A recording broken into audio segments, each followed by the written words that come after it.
किसी से प्यार किया है? सच्चा प्यार किए होते तो प्रश्न ही ना आता। उसके देखे बिना चैन नहीं पड़ता, उसकी बात सुने बिना चैन नहीं पड़ता। वही गली अच्छी लगती जिसमें हमारा प्यारा होता है। अगर प्यारे का मिलन न हो तो भोजन अच्छा नहीं लगता, नींद अच्छी नहीं लगती, रात में लेटो तो वही ध्यान में आ रहा है, उसके सिवा कोई है नहीं, कुछ अच्छा नहीं लगता। अपना श्रृंगार भी अच्छा नहीं लगता, दोस्त भी अच्छे नहीं लगते, कुछ अच्छा नहीं लगता। बस एक बार उस गली से कोई गुजर जाए और वो मुझे बताए कि मैंने उसे देखा है। कोई आके बता दे कि वो मेरे विषय में बात कर रहा था, वो मेरी चर्चा, वो मुझे जानता है, मैं इतना प्यार करता हूँ, वो मुझे भी जानता है। बस उसकी बात, उसकी चितवन, उसकी मुस्कान, उसी का देखना, उसी का सुनना, उसी का बोलना, तब खान पान नहीं भावे है, नहीं कोमल वसंत सुहावे है, सब विषय लगे ते खारा है। आशिक शब्द का प्रयोग किया गया है। हरि आशिक जो होता है ना, हाँ, आशिकी एक बड़ी गजब की चीज होती है, संपूर्ण संसार से राग छुटवा कर एक में प्रकट कर देती है। एक धनुर्दास जी थे, उनको अपनी पत्नी में बहुत प्यार हो गया था। इतनी सुंदर वो थी और इतना उनको प्यार हो गया था कि वो देखते ही रहते थे। तो जैसे बाजार से सामान लाना है तो वो ऐसे नहीं जाते थे, पत्नी को साथ लेके जाते थे। पत्नी सीधे चल रही और आप उल्टे चल रहे, छाता लगा के कि धूप न लग जाए, और ऐसे मतलब अपार प्यार पत्नी से। लोग हंसी उड़ाते लेकिन उनको इसकी किसी की परवाह नहीं थी। रंगनाथ जी के आचार्य को उनके शिष्यों ने बताया कि आज हमने बाजार में एक आदमी ऐसा देखा जो अपनी पत्नी पर इतना आसक्त है कि वो बैग चल रहा है, पत्नी सामने से आ रही है, वो छाता लगा ऐसे। तो उन्होंने कहा ये तो बहुत आशिक आदमी है, इसकी जरूरत तो हमको है। गए, हमको मिलाओ। गए तो बाजार में वो सामान खरीद रहे थे, वो एकटक अपनी पत्नी को देख रहे थे। प्यार होता है, किसी की परवाह नहीं करता प्यार। वो नजदीक गए और उन्होंने कहा तुम इतना अपनी पत्नी में आसक्त क्यों हो? तो कहा बहुत सुंदर है। बोले इससे सुंदर अगर हम आपको दिखा दें? बोले हो ही नहीं सकता। ऐसे जे कपोल पे ऐसे स्पर्श किया, चपत लगाई, तो सामने ठाकुर रंगनाथ। छूट गया छाता छूट गया, पत्नी भूल गए।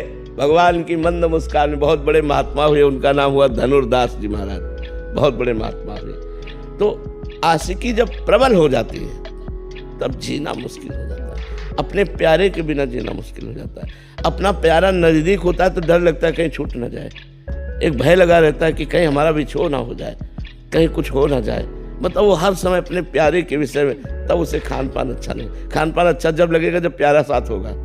प्यारे के बिना खान पान नहीं भावे है, नहीं कोमल वसंत सुहावे है, सब विषय लगे ते खारा है। हरि आशिक का मग प्यार बहुत बड़ी चीज है। देखो एक आप चपत लगा दिए तो अरे वो तो भाव दशा होती महापुरुषों में, कभी ऐसी भाव दशा उनकी होती है कि वो ऐसे कर दिए, जीव का कल्याण कर दिए। थप्पड़ मारने से भगवत साक्षात्कार नहीं हो जाता। उन्होंने कृपा करके, आचार्य थे ना, तो आचार्यों में इतनी सामर्थ्य होती है कि वो कृपा करके जिसको चाहे पापी से पापी को भी भगवान का दर्शन तुरंत करवा दे।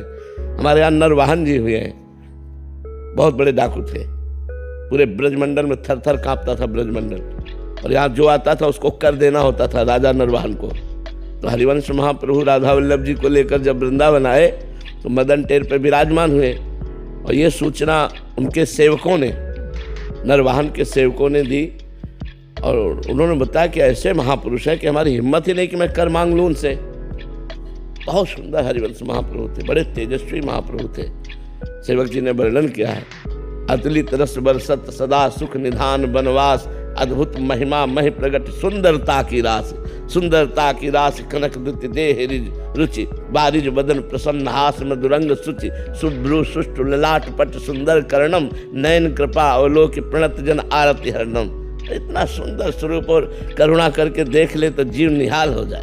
तो बोले हमारी हिम्मत ही नहीं पड़ी कि हम कर मांगे। नरवाहन जी ने कहा कि मैं जाता हूँ, देखता हूँ। तो वो मतलब महाप्रभु के प्रति चले तो हृदय में एक अलौकिक आनंद।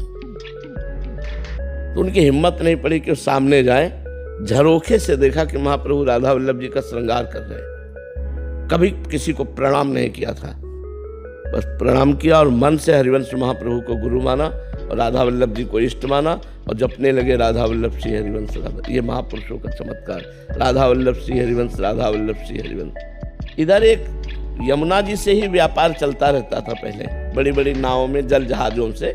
तो यमुना जी से एक व्यापारी जा रहा था, जैनी, करोड़ों असरफियों का व्यापारी था वो, स्वर्ण आदि का सब। नरवाहन के हजारों सैनिकों ने आक्रमण करके उसके सैनिकों को मार डाला, उसको बंदी बना लिया, उस व्यापारी को, और कहा तुमसे कर मांगा था, कर नहीं दिया, हमसे युद्ध किया, इसलिए जितना माल है इससे डबल माल हमारे पास पहुंचाओगे तब तुम्हें छोड़ेंगे, नहीं तो फांसी की सजा देंगे।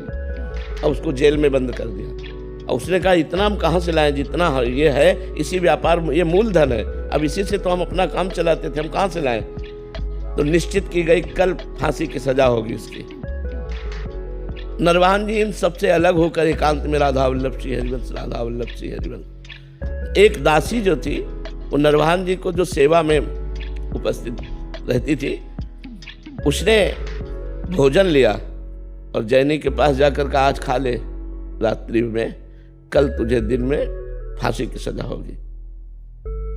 तो उसने कहा कोई बचने का उपाय? बोले बराबर का धन दे दीजिए। तो बोले वो तो है नहीं। तो बोले एक उपाय काम कर सकता है, तुम जोर से अभी हम जब भोजन दे के चली जाएं तो जोर से चिल्लाना राधा वल्लभ श्री हरिवंश, राधा वल्लभ श्री हरिवंश, राधा वल्लभ श्री हरिवंश, राधा वल्लभ श्री हरिवंश। मुझे 100% विश्वास है कि तुम्हारे प्राण बच जाएंगे। अब प्राण फांसी की सजा हो किसी को अरे वो जी जान से शुरू हुआ रात्रि में राधा वल्लभ, तो सुनी रात्रि तो ये आवाज नरवाहन के महल तक पहुंची। नरवाहन जी ने कहा अरे ये तो अपराध बन गया, हमारी जेल में हमारा कोई गुरु भाई आ गया। वो तुरंत आए और आकर के चरणों में प्रणाम किया और कहा क्षमा करो, मुझे पता नहीं था आप हमारे गुरु जी से दीक्षित है। और वो केवल दासी ने बताया था। उन्होंने कहा कि अपने सैनिकों को बुलाया और कहा इनको अभी मुक्त करो, और उनको खूब आदर सत्कार किया, खूब सम्मान किया।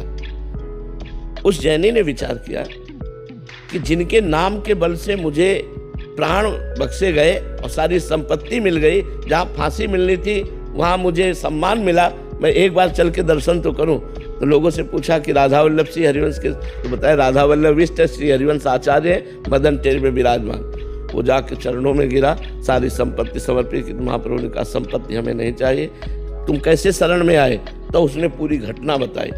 तब महाप्रभु ने नरवाहन को बुलाया कि राधा वल्लभ श्री हरिवंश नाम में इतनी श्रद्धा और इतनी प्रीति। तो फिर महाप्रभु ने 2 पद चतुरासी जी के नरवाहन को दिए, मंजुल कल कुंज देश राधा हरि विशदेश।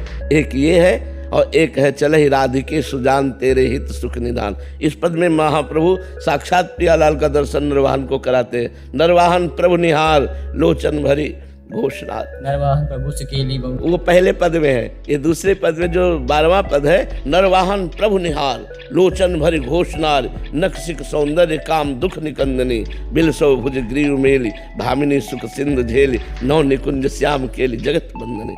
महाप्रभु ने आचार्य है।